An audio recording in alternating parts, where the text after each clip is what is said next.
کیا آپ یقین کریں گے کہ غزوہ بدر کے میدان میں صرف زندہ ہی نہیں بول رہے تھے بلکہ مردے بھی رسول اللہ صلی اللہ علیہ وسلم کی بات سن رہے تھے؟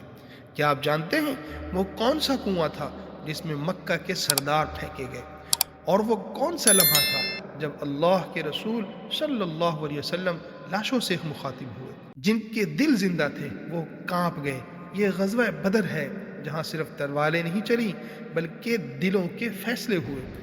آج کی قسط میں آپ سنیں گے وہ واقعہ جس نے موت کے بعد زندگی کا پردہ ہٹا دیا۔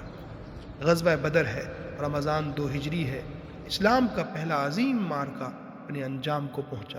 اللہ نے اہل ایمان کو ایسی فتح عطا کی جو تاریخ کے سینے پر نقش ہو گئی، لیکن اس فتح کی قیمت بھی تھی۔ 14 مسلمان شہید ہوئے، 6 مہاجر اور 8 انصار۔ یہ وہ نفوس تھے جنہوں نے سب کچھ لٹا دیا مگر ایمان پر آنچ نہ آنے دی۔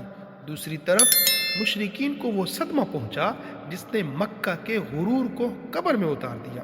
70 کفار مارے گئے اور 70 قیدی بنے، لیکن یہ عام لوگ نہیں تھے، یہ رئیس تھے، یہ سردار تھے، یہ قریش کے ستون تھے، ایسے لوگ جن پر مکہ ناز کرتا تھا۔ جنگ ختم ہوئی مگر تاریخ کا سب سے ہولناک منظر ابھی باقی تھا۔ رسول اللہ صلی اللہ علیہ وسلم مقتول مشرکوں کے پاس تشریف لائے، نہایت دردناک آواز میں فرمایا، تم نے اپنے نبی کے ساتھ کتنا برا سلوک کیا، تم نے مجھے جھٹلایا جبکہ دوسروں نے میری تصدیق کی، تم نے مجھے بے سہارا چھوڑا جبکہ دوسروں نے میرا ساتھ دیا، تم نے مجھے نکالا جبکہ انصار نے مجھے پناہ دی۔ پھر حکم ہوا لاشوں کو گھسیٹ کر بدر کے کنویں میں ڈال دیا جائے، وہ کنواں جو تاریخ میں بدر کا کنواں کہلایا۔ نبی کریم صلی اللہ علیہ وسلم کا معمول تھا کہ جب کسی قوم پر فتح ہوتی تو 3 دن میدان جنگ میں قیام فرماتے۔ چنانچہ تیسرے دن آپ صلی اللہ علیہ وسلم دوبارہ تشریف لائے، کنویں کے کنارے کھڑے ہو کر ایک ایک کا نام لے کر مخاطب کیا، اے فلاں بن فلاں، اے فلاں بن فلاں، کیا تمہیں اچھا لگتا ہے کہ تم اللہ اور اس کے رسول کی بات مان لیتے؟ ہم نے اپنے رب کا وعدہ سچا پایا، کیا تم نے بھی سچا پایا؟ حضرت عمر رضی اللہ تعالیٰ عنہ یہ منظر دیکھ کر بول اٹھے، یا رسول اللہ صلی اللہ علیہ وسلم، یہ تو بے جان لاشیں ہیں، آپ ان سے کیسے بات کر رہے ہیں؟